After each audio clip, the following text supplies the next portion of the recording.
మాతృదేవోభవ. నేను మీ శ్రీధర్. నా నెంబర్ 9295909819. ఇప్పుడు మనము కుజుని యొక్క సంచారం గురించి గోచార ఫలితం ఎట్లా ఉంటుందో తెలుసుకునే ప్రయత్నం చేద్దాం. 3వ తారీఖున అంటే ఈ రోజున మిథున రాశి నుండి కర్కాటక రాశిలోనికి కుజుని యొక్క సంచారం జరుగుతున్నది.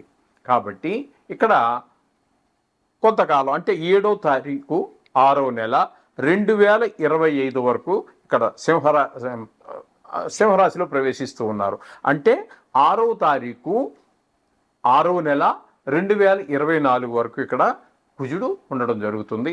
అయితే ఈ కర్కాటక రాశిలో సంచారం వలన ఏ రాశుల వారికి ఏ ఫలితాలు ఉంటాయి కుజుని యొక్క సంచారం వల్ల అనేటటువంటిది మనం సశాస్త్రీయమైన పద్ధతిలో తెలుసుకునేటువంటి ప్రయత్నం చేద్దాము. దీంట్లో అతిశయోక్తులు ఏమీ ఉండవండి. నా పైత్యం కానీ, నా కవిత్వం కానీ, నా ఆలోచనలు కానీ దేనికి మీకు ఇందులో చూపించడం జరగదు. యథార్థం ఎంతవరకు ఉందో అంతవరకే చెప్పదు. అలా అని చెప్పి మిమ్మల్ని భయభ్రాంతులు చేసేసి డబ్బులు ఖర్చు పెట్టించే ప్రయత్నం ఉండదు. దీనివల్ల శాస్త్రం ఎంతవరకు చెప్పింది అంతవరకు చెప్పడమే జరుగుతుంది. అయితే ఇక్కడ గోచార ఫలితాలు ఎప్పుడు కూడా ఏ విధంగా ఉంటాయి అంటే, ఏ రాశిలో సంచారం చేస్తున్నారో ఆ రాశిలో సంచారం చేసేటప్పుడు ఏ విధమైన ఫలితాలు ఉంటాయి అనేటటువంటిది ఉంటుంది. ఈ నెక్స్ట్ చాలామంది దీన్ని ఉటంకించటం లేదు. మన జ్యోతిష్య మిత్రులు వారికి అందుచేత ఆ విషయాన్ని కూడా మీకు నేను తెలియపరచాలని అనుకుంటున్నాను. అందుచేత ఇక్కడ జన్మరాశి నుంచి 1, 6, 11 స్థానాలలో కనుక ఈ యొక్క ఏ గ్రహం అయితే గురించి మనం చెప్పుకుంటున్నామో ఆ గ్రహం సంచారం చేస్తూ, ఇప్పుడు మనం కుజ గ్రహం గురించి మనం చెప్పుకుంటున్నాం. ఇప్పుడు మేషరాశి వారికి మనం చెప్పుకుందాం. మేషరాశి వారికి ఈ కుజుడు 1 కానీ 6 కానీ 11 స్థానాల్లో కానీ ఉన్నట్టయితే దానిని సువర్ణమూర్తి అంటారు. అప్పుడు మంచి ఫలితాలు, ఆ స్థాన ఫలితం ఎలాగ 11లో చెప్పుకుంటున్నది, కానీ సువర్ణమూర్తి అవ్వటం కారణంగా మరింత ఫలితాన్ని ఇస్తాడు. అది దుష్ట స్థానమైనా సరే, శత్రుక్షేత్రమైనా సరే, నీచ స్థానమైనా సరే, ఇక్కడ నీచ ఉచ్చ స్థానాలకు కూడా తావు ఉండదు గోచార రీత్యా. ఇక్కడ మూర్తిమంతత్వం ముఖ్యం. అంటే ఎంత ఫలితం ఇస్తాడనేటువంటి స్థానం ముఖ్యమో. రెండవది ఏంటంటే ఈ మూర్తిమంతం. ఇక్కడ సువర్ణమూర్తి, రజితమూర్తి, తామ్రమూర్తి అని చెప్పేసి 3 రకాల మూర్తులు ఉంటాయి. వాటిని బట్టి ప్రభావం ఎంతవరకు ఉంటుంది, ఇచ్చే ఫలితం మనం చెప్పుకుంటున్నామో అది ఎంతవరకు ఉంటుంది అనేది మనం చెప్పుకోవడం జరుగుతుంది. ఇక్కడ మేషరాశి వారికి కనుక తీసుకున్నట్టయితే ఇక్కడ 4వ స్థానంలో కుజుని యొక్క సంచారం జరుగుతోంది 3వ తారీఖు నుంచి. ఇక్కడ 4వ స్థానంలో కుజుని యొక్క సంచారం శుభ ఫలితములను ఇవ్వజాలదు. కుజుని యొక్క సంచారము 4వ స్థానంలో మనకి మంచి ఫలితములనైతే ఇవ్వజాలదు. అందుచేత అయితే మంచి ఫలితములు ఇవ్వజాలదు అన్నప్పుడు ఏ విధమైన ఫలితాలు ఇస్తాయి అన్నట్టయితే ఇక్కడ మనకి శాస్త్రం చెప్పుతున్నది ఏంటంటే,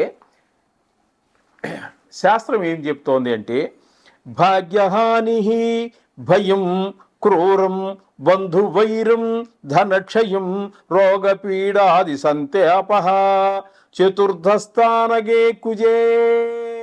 4థ స్థానగే కుజే. 4థ స్థానంలో కనుక కుజుడు ఉన్నట్టయితే భాగ్యహాని అంటే ధన నష్టం జరుగుతూ ఉంటుంది. భయము, విశేషమైనటువంటి భయము, క్రూరం బంధువైరం బంధుమిత్రులతోటి అందరితోటి వైరం అంటే శత్రుత్వం పెరుగుతూ ఉంటుంది. రోగ పీడాది సంతాప రోగము, విచారము, శ్రమ ఇట్లాంటివన్నీ కూడా 4థ స్థానంలో కుజుడు సంచరించేటట్టు కాలంలో జరుగుతుంది. కాబట్టి ఇప్పుడు ఇక్కడ మనకి మేషరాశి వారికి వచ్చేటటువంటి ఫలితాలు ఇవన్నమాట. ఎందుకంటే కుజుడు 4వ స్థానంలో సంచరిస్తూ ఉన్నాడు. ఇక్కడ మనకి మనం చెప్పుకున్నట్టుగా ఇందులో తావరమూర్తి కానీ కాలేదు, రజితమూర్తి కాలేదు, తామ్రమూర్తి కూడా కాలేదు. కాబట్టి ఫలితం ఇంతవరకే మనం చెప్పుకోవాలి. ఓకే. ఇది ఈ విధంగా ఈ కుజుడు కర్కాటకంలో సంచరించే కాలం అంతా ఈ విధమైన ఫలితాలే ఉంటాయి. అందుచేత కుజుడికి మంచి ఫలితాలు ఇవ్వడు కాబట్టి కుజుడికి మామూలుగా మనం చెప్పుకుంటున్నట్టుగా కుజ జపం చేసుకోవటం, రోజు ఇంటి దగ్గర శ్లోకం చదువుకోవటం అవి చేయండి, సరిపోతుంది. ఇది ఎక్కువ కాలం ఉండేటటువంటి కాలం కాదు. నెల 15 రోజులు వీటి యొక్క సంచారం ఒక రాశిలో జరుగుతూ ఉంటుంది. కొన్ని సందర్భాలలో కొంచెం స్తంభన కారణంగా కొంచెం పొడిగించబడవచ్చేమో కానీ మంచిగా 15 రోజులు మాత్రమే వీరి సంచార కాలం జరుగుతుంది. ఆ విధంగా మీరు ఆ శ్లోకం కానీ గాయత్రి కానీ దీనికి సంబంధించి ఏదైనా చేసుకున్నట్టయితే మీకు చాలా మంచిది. అందులోనూ చతుర్థ స్థానంలో కుజుడు సంచరిస్తూ ఉన్నాడు కాబట్టి ముఖ్యంగా మేషరాశి వారికి రియల్ ఎస్టేట్ వ్యాపారస్తులకు ఏ మాత్రము ఉపయోగపడదు. అలాగే విద్యార్థులకి కూడా విద్య మీద శ్రద్ధ తగ్గుతూ ఉంటుంది. ఇకపోతే 4వ స్థానం కాబట్టి ఇక్కడ సుఖాలన్నీ కొంచెం దూరం అయ్యేట అవకాశం ఉంటుంది. అంటే మనం ఈ సొంత ఇల్లు ఉంది, అందులో ఆనందం అనిపిస్తుంటాం, ఎందుకునో మరి దాని మీద లోన్ మరి కట్టలేదని నోటీస్ రావటం, ఏదైతే ఏమి కారు ఉంది, కారు మీద మనం మళ్ళీ ఈ నెలలో ఇన్సూరెన్స్ కట్టడం, ఇట్లాంటివి ఏమైనా జరగటం కారణంగా ఆ సౌఖ్యాన్ని మనం కోల్పోవటం జరుగుతూ ఉంటుంది. ఈ విధమైన ఫలితాలన్నీ మేషరాశి వారికి కుజుడు కర్కాటకంలో ప్రవేశించిన కారణంగా వచ్చేటువంటి ఫలితాలు. శుభం భూయాత్. దురితం పాపకార్యాలన్నీ చేయడానికి, కర్మలాభస్య అంటే పాపకార్యాలు చేయడానికి ఈ చేయటం అనేటటువంటిది కూడా మనం ఈ విధమైనటువంటి పంచమ స్థానంలో కుజుని యొక్క సంచారం వల్ల జరుగుతూ ఉంటుందని చెప్పేసి మనకు శాస్త్రకారులు చెప్పారు. అంచేత 5వ స్థానంలో కూడా మనకి కుజుడు శుభ ఫలితమును ఇవ్వటం లేదు. కాబట్టి ఈయన్ని కూడా మనము ప్రతిరోజు స్మరించుకుంటూ ఉండటము, 2 నిమిషాల పాటు ఆయన కోసం కేటాయించినట్టయితే దేవతలందరూ కూడా అల్ప సంతోషులండి. ఇప్పుడు మనం చేసేవి వాళ్ళు అడగడం చాలా చేస్తున్నాం, మన నియమ నిష్ట కోసం మనం చేస్తున్నాం. వాళ్ళు అడిగింది ఏంటండి, చాలా సమయాన్ని వాళ్ళు చెప్పినట్టు నడవమన్నారు. ఎక్కువ నువ్వేదో అన్నీ మానేసేసి మొత్తం ఒక లారీ పూలు తెచ్చేసి, లారీ కొబ్బరికాయలు తెచ్చేసి, లారీ అరటిపళ్ళు తెచ్చి పూజ చేయమని ఎక్కడా మనకేమీ అంత ఇది లేదు. భక్తి ప్రధానంగా దేవుని ప్రార్థించండి. మన నడవడిక ధర్మ మార్గంలో ధర్మ అర్థ కామ మోక్ష చతుర్విధ పురుషార్థాలు ఇవి. ధర్మంగా నడవండి. అర్థం అంటే ధనం కూడా ధర్మంగా ఈ మొదట ఉన్నటువంటి ధర్మం అనేటటువంటిది ఈ అర్థం సంపాదించేటప్పుడు అంటే ధనాన్ని సంపాదించేటప్పుడు కూడా అక్రమ మార్గం పని చేయదు, అది విషంతో సమానం. అంచేత అది కూడా ధర్మంగా సంపాదించు. ధర్మ అర్థ కామం అది కూడా ధర్మంగానే ఉండాలి.